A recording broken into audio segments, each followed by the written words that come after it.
Hey guys, hope you all are doing great. Welcome back to Stock My Closet. For today's project, I have taken 2.5 meter cotton fabric with this beautiful one-sided border. Firstly, I'll separate the border with half inch of seam allowance. So I've cut out the border. Now I'll fold and iron the seam allowance on both sides of border and I'll just keep it aside. Now I'll cut the kurti, and for that firstly I'll separate two lengths, one for front and one for back. So I folded the fabric by half in width and by half in length. In my measurement, kurti length is 45 inch and I'm taking 2 inch for seam allowance. So I'll just cut out the on fold side to separate the lengths. I'll just keep front length aside. Firstly, I'll cut the back. For back, I don't need full width of fabric. I'll separate the required width and I'll use leftover fabric for neckline finishing and sleeves. I'm using Ghera measurement to separate the width as this is the widest measurement on the kurti. In my measurement, Ghera or bottom measurement is 26 inch and I'll be adding 1 inch of seam allowance on both sides. So I'll mark a point at 28 inch and I'll cut it out. So I've cut out the required width. This part is for kurti and this is a leftover piece which I'll use for neckline finishing and sleeves. Now to cut the back, I have folded the fabric by half in width. Firstly, I'll mark the vertical measurements. From the top, I'll mark a point at 10.75 inch shoulder to bust measurement, 15 inch shoulder to waist measurement, 22 inch shoulder to hip measurement and 45.5 inch length of kurti, and I have extended these points. Now for shoulder, take half of shoulder width. In my measurement, shoulder width is 14 inch, so half of it will be 7. Neck width is 3 inch. From this point, mark half inch downwards for shoulder slope and join it to the neck width point. From this point, mark half of armhole round, that is 7 inch in my measurement, and extend this point. Mark 1 inch inwards for front armhole curve and join it to the shoulder slope point. Now I'll mark the round measurements. For chest, I'm adding 2 inch of ease. In my measurement, chest round is 35 inch. 35 plus 2 is 37 and dividing it by 4, I'll get 9.25 inch. For burst, I'm adding 3 inch of ease. In my measurement, burst round is 37 inch. 37 plus 3 is 40 and dividing it by 4, I'll get 10 inch. For waist, again I'm adding 3 inch of ease. In my measurement, waist round is 30 inch.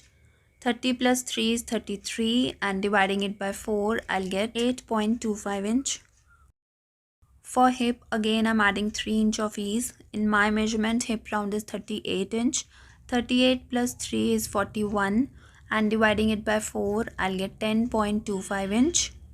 Now I'll join these points using curved ruler.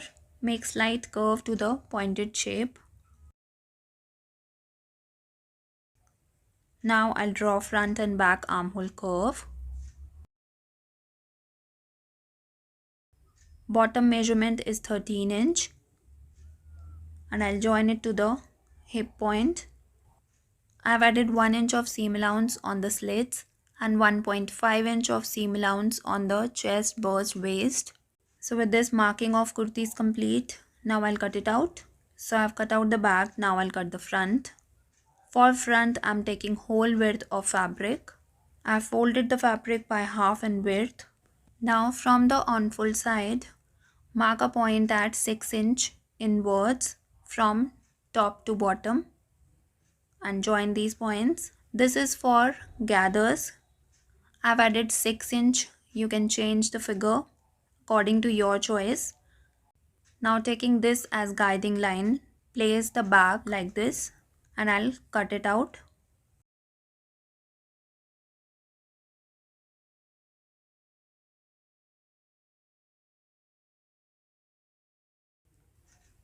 So I've cut out the front and I've also traced the measurements on the front side. Now I'll cut out the yoke. From this line, I'll mark the neck width point, that is 3 inch. Mark midpoint on this part.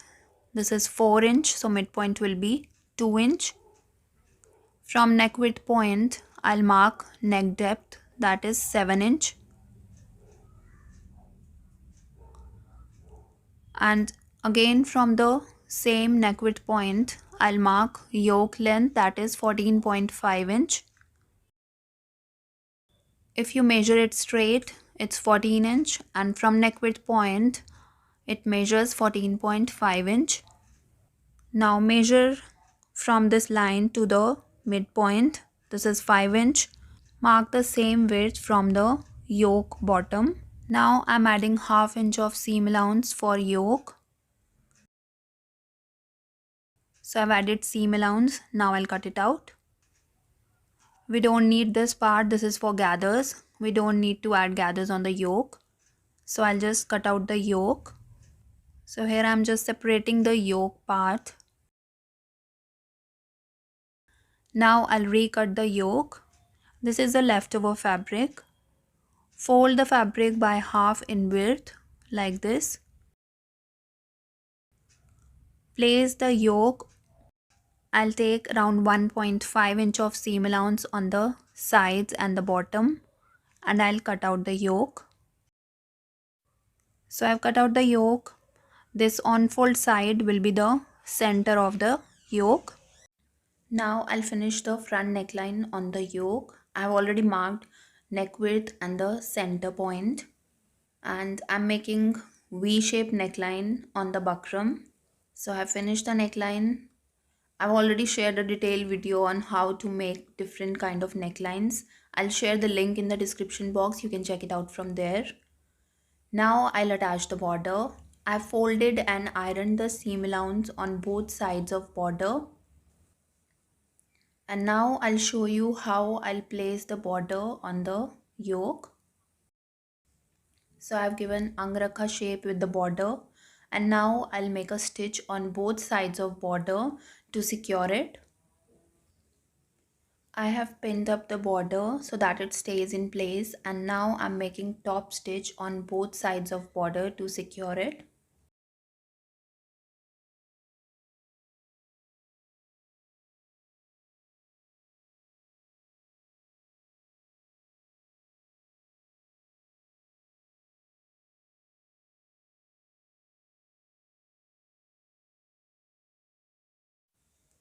So I've attached the border and this is how it will look. I've marked seam allowance on both sides of the yoke. Now I'll make gathers on the center of the kurti, and to add gathers I'll make basting stitch. For basting stitch, just select the highest stitch length on your sewing machine and make the straight stitch. So I made a stitch.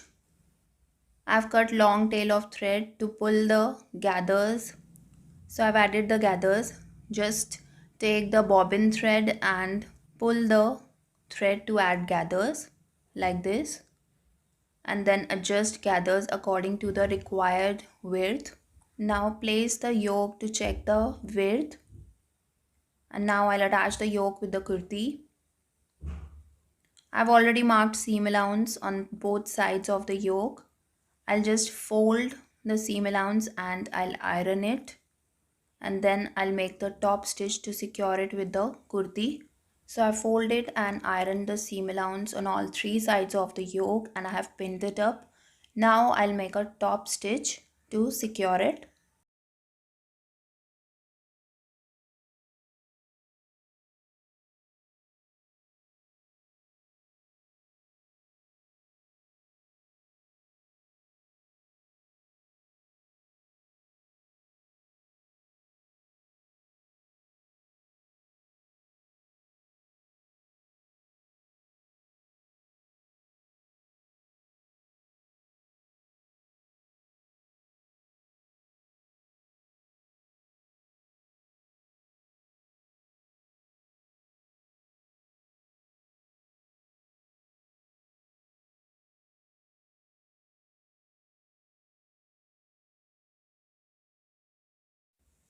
So I've attached the yoke and this is how it looks. And this is a gathers part. You can remove basting stitch after joining yoke with the kurti. I have finished the back neckline with the bias tape and now I'll stitch shoulder slope on both sides. Once you have attached the yoke, rest of the process is just how you stitch the simple kurti. So I have stitched the shoulder slope on both sides and I have overlocked it. Now I'll stitch the side fitting seam. Fabric on the front part will be more than the back, but you just have to join the sides and make the side fitting seam.